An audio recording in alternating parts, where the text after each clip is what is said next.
Hello Arun, स्वागत है आपका इस प्यारे से यूट्यूब चैनल पे। मेरा नाम है शौर और मैं बीएससी नर्सिंग सेकेंड ईयर का स्टूडेंट हूँ। तो इस वीडियो में हम बात करेंगे इन जो भी जेनेटिक्स से रिलेटेड है। इस वीडियो में हम फोर्थ सेमेस्टर के जो एग्ज़ाम्स होने वाले हैं उसके बेसिस पे हम लोग जेनेटिक्स के इंपॉर्टेंट टॉपिक्स को देखेंगे और कौन कौन से टॉपिक जो है बार बार रिपीट होते हैं, तो उसके बेसिस पे भी हम बात करेंगे। तो ये मेनली हम आईएनसी के अकॉर्डिंग जो भी सिलेबस है तो उसको देख के हम लोग बात करेंगे। तो चलिए स्टार्ट करते हैं। फर्स्टली अगर देखें तो ये हम जेनेटिक्स का ये हमारा सिलेबस है जो कि 5 चैप्टर्स ही हैं आपके। थर्ड और फोर्थ में सिर्फ आपको वैसे तो थर्ड में होता नहीं है, लेकिन फोर्थ में आपको पढ़ना होता है। तो ये 5 ही चैप्टर्स हैं। फर्स्टली अगर देखें तो आपके पाँचों चैप्टर में फर्स्ट जो है वो इंट्रोडक्शन वाला पार्ट है। सेकेंडली जो जो भी हमारा मैटरनल प्रीनेटल और जो भी जेनेटिक इन्फ्लुएंस डेवलपमेंट, जो भी फेटल का डेवलपमेंट होता है और डिजीज़ रिलेटेड टू होता है, वो सब है। थर्डली अगर देखें तो जो भी जेनेटिक टेस्टिंग होती है न्यूनेटल का, चिल्ड्रन का, तो वो सब है। और फोर्थली हमारे पास जो भी एडोलसेंट के हमारे एडल्ट होने के बाद जो जेनेटिक कंडीशंस होते हैं तो वो सब है, ठीक है। और जो लास्ट वन है वो हमारे पास अलग अलग जो भी जेनेटिक्स के टेस्ट होते हैं या फिर कोई भी लीगल एक्शन होता है, तो ये सब के बारे में हम लोग फिफ्थ में पढ़ते हैं। तो ये मेनली हमारे पास 5 ही चैप्टर्स है और इसमें हम पता करेंगे कि कौन कौन से क्वेश्चंस है वो रिपीट होते हैं, कैसे कैसे क्वेश्चंस आते हैं, ठीक है। तो फर्स्टली अगर हम इसके मतलब इम्पोर्टेंट पॉइंट्स की बात करें, पहले तो मैं इस कलर को चेंज करता हूँ, ठीक है। अगर इसके हम इम्पोर्टेंट पॉइंट्स की बात करें तो मार्क्स जो होता है वो आपका 12th मार्क्स होता है, ठीक है। अगर शॉर्ट क्वेश्चन आपके तीन मतलब क्वेश्चन नंबर ऑफ क्वेश्चन जो होते हैं वो आपके होते हैं। पहले तो 5 मार्क्स का एक क्वेश्चन होता है। सेकेंडली अगर देखें तो 2 मार्क्स का 2 क्वेश्चन होता है और ये हमारा 3 एमसीक्यू होता है। तो ये हमारा 12 मार्क्स का हो जाता है। इसमें जैसे कि जैसे कि आप देख रहे हो यहाँ पे 5 मार्क्स का ये आपका हो गया। 5 मार्क्स का ये मतलब लॉन्ग लॉन्ग क्वेश्चन होता है। पैथो जो आपकी कॉपी मिलती है पैथो और जेनेटिक्स की, ठीक है। पैथो जेनेटिक्स की एक कॉपी मिलती है और फार्मा के लिए एक कॉपी मिलती है। तो आपको पैथो के साथ ही लिखना रहता है, ठीक है। तो इसमें 5 मार्क्स का ये लॉन्ग क्वेश्चन हो गया, ठीक है। आपको मान लो जैसे कि पूछ लिया कि अबॉर्शन क्या होता है और उसके टाइप्स क्या होते हैं, टाइप ऑफ अबॉर्शन हो गया। तो इस टाइप के लॉन्ग क्वेश्चंस हो गए। और शॉर्ट क्वेश्चन में कोई भी आपको जैसे कि जेनेटिक एब्रिविएशन क्या होता है, ये सब जैसे कि मतलब ऑप्शंस आपको मिलेंगे उसके हिसाब से आपको करना होगा, ठीक है। तो ये मतलब छोटे छोटे टर्म्स दे देगा, उसके अकॉर्डिंग आपको बताना रहेगा। एमसीक्यूज है तो वो 3 एमसीक्यूज आते हैं अलग अलग तरीके से, ठीक है। इसके बाद से हम टॉपिक्स देखते हैं कि कौन कौन से टॉपिक्स आपके रिपीट होते हैं। फर्स्टली अगर फर्स्ट चैप्टर से हम देखें इंट्रोडक्शन पार्ट से, तो ये जो सिकल सेल एनीमिया है, थैलेसीमिया है, तो वो सब रिपीट होता है। क्रोमोसोम सेक्स डिटर्मिनेशन है, तो इस सम जो फर्स्ट चैप्टर है वो उससे मेनली आपके 1 मार्क्स के जो क्वेश्चंस आते हैं एमसीक्यूज उस वो ज़्यादा अराइज होते हैं। इसमें जो क्रोमोसोमल एब्रिविएशन है तो ये सब आता है। मल्टी अलॉट और ब्लड जो ग्रुप होता है, ये सब एरर जो होता है वो सब आता है, ठीक है। चैप्टर नंबर 2 बहुत ज़्यादा इंपॉर्टेंट है क्योंकि इससे आपके जो क्वेश्चंस है बहुत ज़्यादा रिपीट होते हैं। जैसे कि अगर हम बात करें तो जो चैप्टर नंबर 2 है उसमें ये वाला जो पोर्शन है वो आपका 2 बार आ चुका है, ठीक है। आपके 2023 में भी आया है, 2024 में भी आया है, जो कि फेटल न्यूट्रिशन और जो भी फूड एलर्जी है वो आपका 5 मार्क्स में आया है, ठीक है।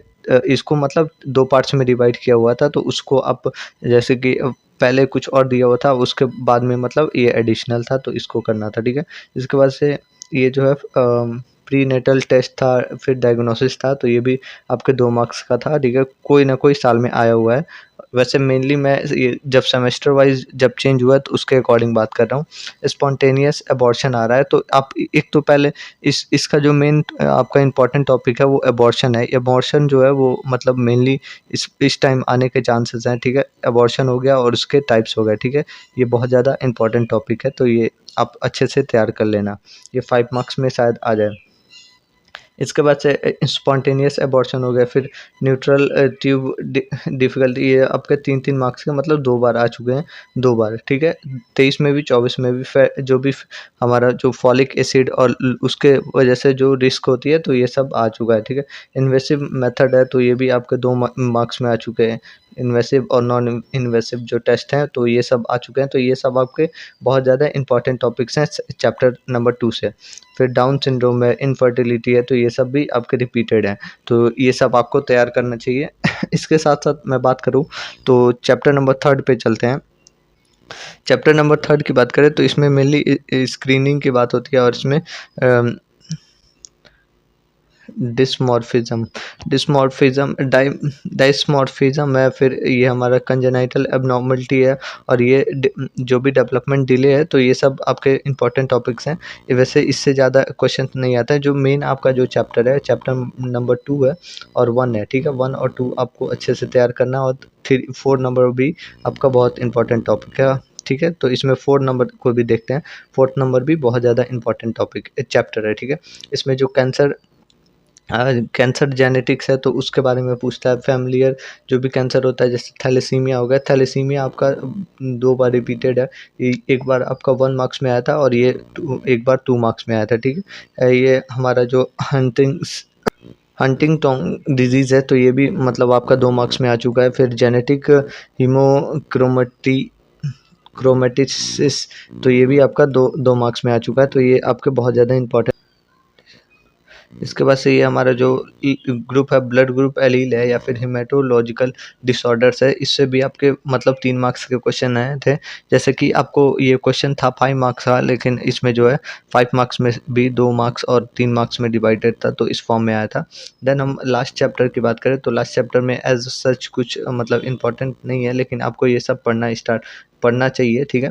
जैसे कि जेनेटिक थेरेपी, जेनेटिक टेस्ट, ये सब बहुत ज़्यादा मतलब कॉमन टॉपिक है, ये सब आपको आना ही चाहिए, तो इसके हिसाब से आपको तैयार करना चाहिए। काउंसलिंग हो गया, लीगल एथिकल इश्यूज़ हो गया है और रोल ऑफ नर्सेस जो हैं इस सब में क्या होता है, तो ये सब बहुत ज़्यादा इंपॉर्टेंट टॉपिक है। तो मेनली आपके जो चैप्टर्स इंपॉर्टेंट है वो आपके चैप्टर नंबर 2 है और चैप्टर नंबर 4 है, जो कि सबसे ज़्यादा उससे क्वेश्चन पूछे जाते हैं। और चैप्टर नंबर 1 भी इंपॉर्टेंट है पर उतना ज़्यादा नहीं, लेकिन चैप्टर 4 और चैप्टर 2 बहुत ज़्यादा इंपॉर्टेंट है और इसके साथ साथ 3 भी आप तैयार कर सकते हो, ठीक है। और इसके बाद हम जो मेजरली अगर इम्पोर्टेंट टॉपिक्स की बात करें कि कौन कौन से आपके टॉपिक्स तैयार रखना चाहिए, तो वो आपका हेमेटोलॉजिकल डिसऑर्डर्स है, ये आपका 5 मार्क्स में आया था। फिर अल्फ़ा प्रोटीन है, फिर हीमोफीलिया है, ये सब आपके मतलब छोटे-छोटे क्वेश्चंस हैं जो कि 2 मार्क्स में 1 मार्क्स में आए हुए हैं।